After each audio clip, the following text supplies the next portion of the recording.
Ilmu ini paling dibutuhkan oleh setiap orang Islam. Ilmu ini semakin langka.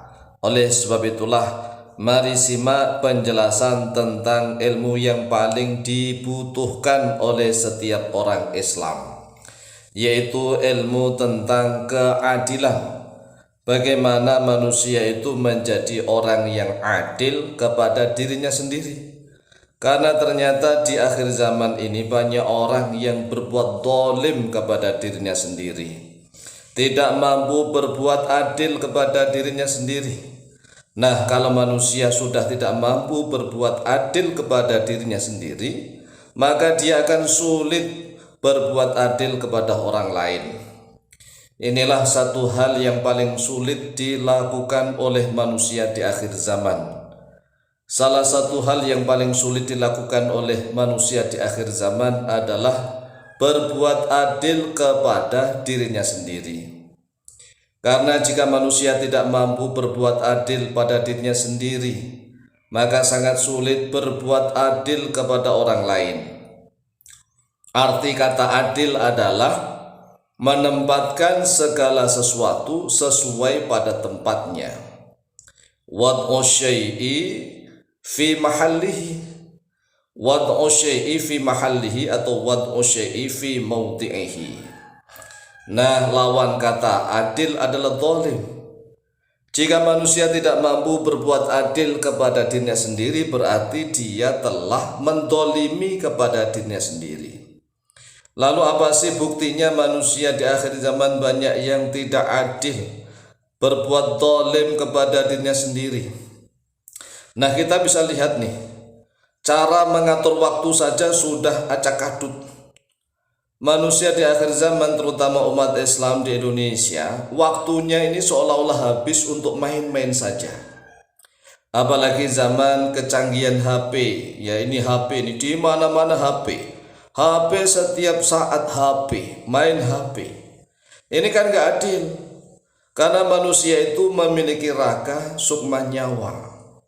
Raganya harus dikasih makan. Makanannya nasi, roti, minumannya air putih, kopi, teh, dan seterusnya. Dan manusia memiliki sukma dan nyawa.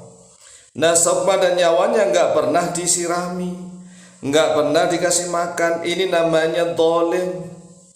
Dolim kepada dirinya sendiri. Nah, nanti ketika manusia itu sudah wafat, mati, meninggal dunia, maka sukma dan nyawanya protes karena kehausan, kelaparan.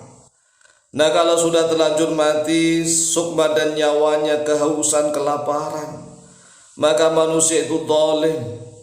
Oleh sebab itulah, mari kita belajar untuk berlaku adil kepada diri sendiri.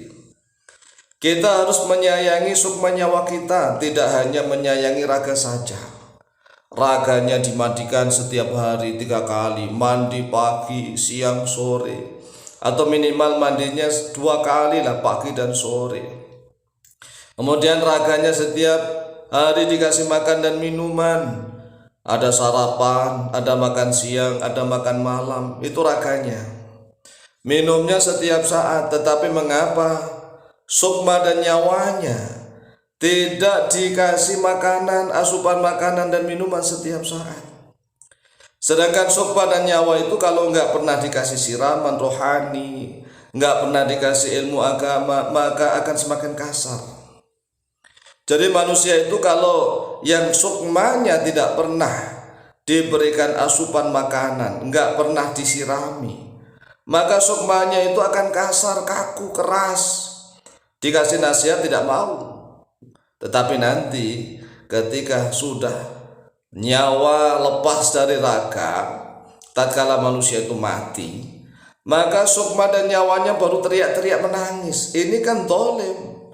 Oleh sebab itulah sekali lagi jangan dolim. Maka kita harus belajar untuk berbuat adil kepada diri sendiri. Nah, di mana-mana kita lihatlah, di kampung-kampung, di kota-kota, sibuk mencari nafkah, bekerja siang malam untuk mengurus raga doang. Raganya diurus terus, tetapi sukma dan nyawanya nggak pernah diurus. Padahal sukma dan nyawanya itu nanti akan hidup selama-lamanya. Di akhirat sukma nyawa itu nanti akan hidup selama-lamanya, akan nikmat ataukah akan sengsara. Nah, ini kan kedoliman yang dilakukan oleh manusia di akhir zaman. Oleh sebab itulah mari kita belajar untuk mengatur waktu dengan baik. Misalnya nih, kalau pagi hari kita harus sholat, kemudian setelah sholat kita zikir, kemudian setelah itu kita misalnya bisa jogging, olahraga, kemudian setelah itu kita sarapan. Ini kan waktu yang bisa kita gunakan secara adil. Jangan bangun tidur HP, kemudian setelah itu HP, siang HP, malam HP, semuanya HP. Ini zalim. Nah, nanti setelah siang kan sholat duhur. Ini sholatnya itu raga sukma nyawa. Karena orang yang bisa sholat itu tidak mungkin raganya saja. Tatkala sukma dan nyawanya keluar dari raga, nggak mungkin manusia itu bisa sholat. Raganya akan kaku, membujur kaku, nggak bisa ruku, nggak bisa sujud. Oleh sebab itulah, tatkala kita masih ada raga sukma nyawa menyatu menjadi satu. Tatkala sholat itu yang sholat sebenarnya raga sukma nyawanya. Jadi tatkala raga ruku, sukma nyawanya ikut ruku. Tatkala sujud, sukma dan nyawanya ikut sujud. Nah, ketika nanti sukma dan nyawa keluar dari raga, maka sukma nyawa itu sudah lumayanlah sering disirami, sering mendapatkan asupan makanan, sehingga tidak terlalu kekeringan, kering keronta, dan tidak kelaparan. Oleh sebab itulah kita punya mata yang jarang dipakai untuk mendengar ayat-ayat Al-Quran, mendengar kajian ilmu dan nasihat. Mari kita paksa untuk gunakan telinga kita untuk mendengarkan ayat-ayat Al-Quran, pengajian dan nasihat. Punya mata yang jarang dipakai melihat ayat-ayat Allah, mari kita paksa mata kita paksa untuk melihat ayat-ayat Allah. Punya sukma nyawa ya tetapi jarang disirami dan diberi makanan, mari kita paksa karena memang nafsu kita, syahwat kita inilah yang ingin menjauhkan segalanya, sehingga kita menjadi orang yang zalim. Orang yang zalim, yang tidak adil kepada dirinya sendiri. Coba kita renungkan, kalau manusia saja tidak mampu berbuat adil kepada dirinya sendiri, lalu bagaimana dia bisa mampu berbuat adil kepada orang lain? Sebenarnya hidup manusia di akhir zaman ini acak adut. Berbuat adil kepada dirinya sendiri aja nggak bisa, tetapi mengaku bisa mampu berbuat adil kepada orang lain. Ini nonsen. Oleh sebab itulah, manusia yang sudah mampu berbuat adil kepada dirinya sendiri saja belum tentu mampu berbuat adil kepada orang lain, apalagi manusia yang zalim pada dirinya sendiri. Demikian, semoga manfaat dan barokah, lebih dan kurangnya mohon maaf. Wallahu ta'ala a'lamu bishawab.